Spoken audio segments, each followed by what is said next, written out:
meeting.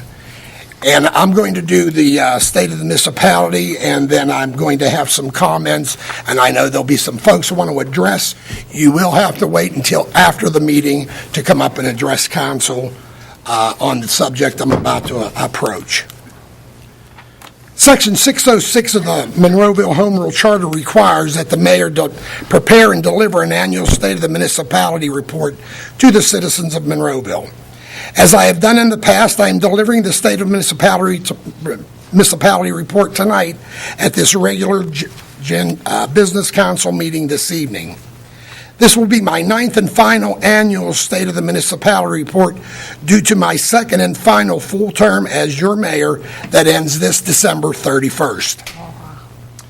2016 overall was a good year for you, our residents, and for our municipality. Council, along with the administration, held the line on keeping our millage rate at the current 4.0 mills and still maintained all the services that each of us enjoy. Land development projects that were completed or under construction in 2016 as follows: All Floor Supplies Company, Good Shepherd Mausoleum, Guardian Storage Facility, Holiday Inn Express, and there were others. Council members, along with the administration and Chief Cole, worked with District Attorney Zappala and his staff and installed several cameras throughout the municipality to assist our police department in deterring crime within our municipality, and I'm here to tell you the system works just fine. And I thank you to the Chief and to the DA. As stated in previous council meetings, our Police Civil Service Commission will be ready to hire at least 2 or more new officers during the first half of this year. Another good note for us here in Monroeville. This is one I want everybody to pay attention to because I've had some comments.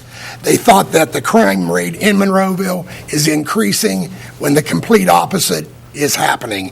And the figures I'm going to give you on each of these crimes are exact to the letter. Burglary. There were 82 burglaries in 2015. They were down to 32 in 2016. Robberies. There were 24 in 2015. They're down to 10 in 2016. Homicide. There were 2 in 2015. There were none in 2016. Retail thefts. Now, I'm going to qualify this after I read the number to you. There were 280 in 2015, down to 229 in 2016. The reason why you see those numbers as high as they haven't been in years past, our department is working with all the retailers in Monroeville that no matter if you steal $1 worth of merchandise or $1,000 worth of merchandise, if we catch you, you are arrested. That's why you see these numbers increasing on retail theft. Our department is vehemently working right with our business, hand in glove, which is very good for us that live here. Assaults. There were 99 in 2015, down to 90 in 2016. Rape. There were 2 in 2015. There were none, thank God, in 2016. Vehicle thefts.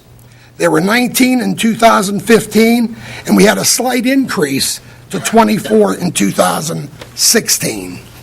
Now, if everybody knows, if you lived here for any length of time, at one time, just out of Monroeville Mall, there were a couple of hundred cars or more taken each and every year. But because of the fine work of our men and women in blue, that number has stayed low for many years. I, along with council and the administration, want to thank Chief Cole and all of our officers on their dedication and fine work in keeping Monroeville a safe place to live, work, and play. Do not listen to the pundits, if you will, out there that Monroeville is not a safe place. We have our fair share of crime, but it is decreasing. All you have to do, sad to say, is pick up the paper or watch TV or news. There are places much worse than we are. 2017, the municipality will see new construction and new business on Route 22. Panda Express is one of them that you'll see. And as you all know, it was an announcement made out not long ago, Kmart is closing. Well, I know that's a sad note on one end, but here's the good news. Oxford is going to rehab not only the Kmart property, but the one that had the grocery store and the Don Pablo's. I can only tell you generically what I do know is that a restaurant's coming in and there'll be retail. I do not have names at this time, but I assure you Oxford is working very hard to get that property updated. Now, for some challenges that Monroeville has, and we certainly have them like every other community. Moving in 2017, the cost of providing service to you is ever increasing, and our revenue is still somewhat flat, which means council and the administration must reinvent the municipality to become an even more friendly place for new business development and for those folks that want to consider even moving into our borders. Council and administration should open up discussion on any incentives to assist in attracting new development to want to even consider moving here. Please remember, we have a lot of competition with Cranberry, South Hills, the waterfront, North Hills, and even downtown Pittsburgh. We must truly take a hard look at any incentives we can give or even offer to any new business and our current ones to keep them here if they're considering moving. Council and the administration could consider restarting the Intergovernmental Committee with the Gateway School Board directors so we can assist them in attracting younger families and children to move into our district. Most of you already know our enrollment has been decreasing the past several years, and if this trend continues, Monroeville overall will decline. This trend of decreasing school population has to be reversed by both of the elected bodies. But more importantly, the quality of our school must be maintained. Communications within our dispatch center as well as our police department needs to be sorely upgraded due to the ever-changing rules by the FCC. We need to upgrade our radio system throughout the entire municipality to provide our officers with better communications between police vehicles and the dispatch center. The needed upgrade will also provide better communications with our 5 volunteer fire departments as well as to the county dispatch center. The police in-car cameras must be also upgraded. And in a not too distant future, our police department, and I stress this, may also be wearing body cameras. So in essence, our entire communication system is aging, and council and the administration should start discussion on funding streams to support these needed upgrades to our entire system.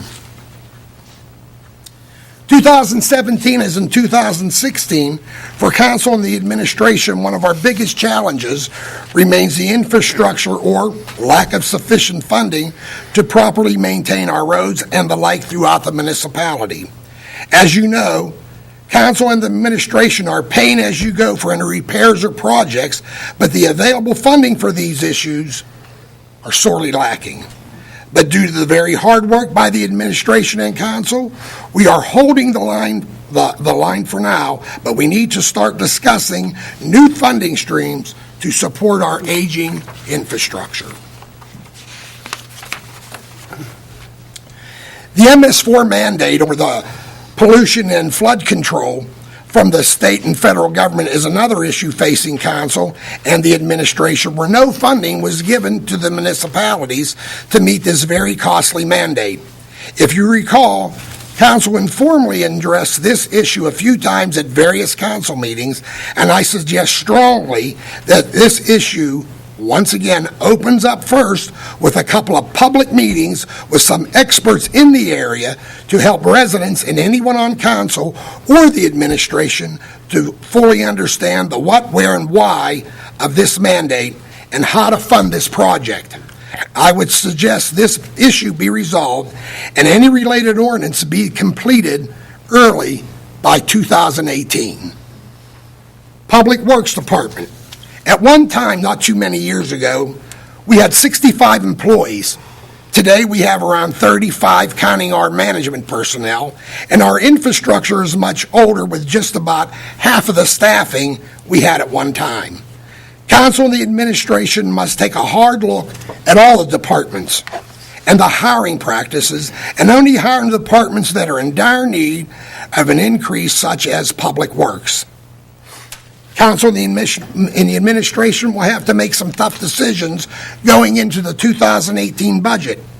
They may have to reduce some funding levels for some departments to help support other departments that need an increase in their funding, and may have to even consider a tax increase as well going into 2018. We have to realize that Monroeville is changing on many levels. We cannot rest our laurels on the past. We have always been a diverse community, but now we're even becoming more diverse, just like the city of Pittsburgh. It too is changing before our eyes. Only 10 years ago, it would have been unthinkable to hear about the population increasing in the city of Pittsburgh. Younger people are staying and moving into the Pittsburgh area and region. Monroeville has to do its part to capture some of this youth and vigor. While we still have a vibrant business community or district, we have to keep moving forward and thinking of different ways to attract 21st century businesses and its citizens, and not to look to the past for any answers. Those days are over. In closing, as I've already stated, Monroeville is doing well considering the challenges as stated, but council and the administration must start working on reducing costs where possible, start looking at new funding streams, applying for funding grants from the state and federal government, and reducing any and all waste. Lastly, I hope you all have a safe and healthy new year, and may God always bless our country, Monroeville, and keep us a free nation. I thank you for your time.